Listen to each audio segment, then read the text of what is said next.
Hello everyone, good morning. শুভ মকর সংক্রান্তি। মকর সংক্রান্তি তো ঠিক আছে, কিন্তু আকাশে ঘুড়ির বড্ড অভাব। এই মকর সংক্রান্তিতে আকাশে ঘুড়ি কোথায় গেল? কোথায় সবাই? ও, সবাই তো বড় হয়ে গেছে। ছিল একটা টাইম যখন সারা রাত জেগে ঘড়ির পেটি বাঁধা হতো, লাটায় সুতো জড়ানো হতো, কেউ ঘুমোতোই না আগের দিন রাত্রে, সারা রাত জেগে থাকতো এবং ভোর থেকে উঠে সবাই ঘুড়ি উড়াতো, বক্স বাজাতো। ভাই, সেটা ছিল শৈশব। একটা আলাদাই অনুভূতি ছিল।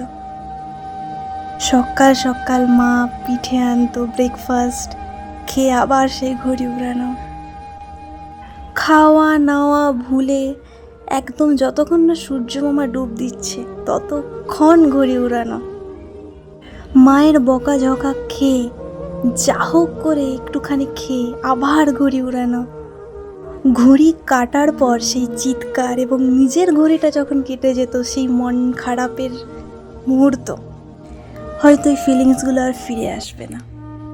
তখন একটা ঘুড়ি কেনার জন্য বাড়ির সাথে ঝামেলা করতে হতো।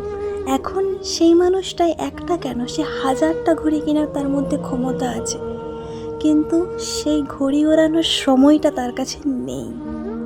আমাদের শৈশবটা সত্যিই খুব সুন্দর ছিল। এখনকার বাচ্চারা তো সেই শৈশবটা পায়নি।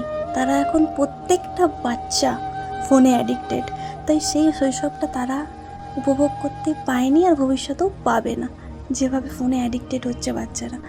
কিন্তু ভাই, আমরাই হয়তো লাস্ট জেনারেশন যাদের শৈশবটা এতটা সুন্দর ছিল। যাই হোক, মকর সংক্রান্তি সবাইকে অনেক অনেক শুভেচ্ছা, সাথে গঙ্গা পুজোর অনেক অনেক শুভেচ্ছা। সবার আজকের দিনটা অনেক অনেক ভালো কাটুক, এবং আমার ভিডিওটা ভালো লাগলে অবশ্যই লাইক কমেন্ট শেয়ার করবেন এবং ফলো করে দেবেন। কিন্তু লাস্টে একটা কথাই বলবো, সেই মকর সংক্রান্তি কিন্তু আর নেই।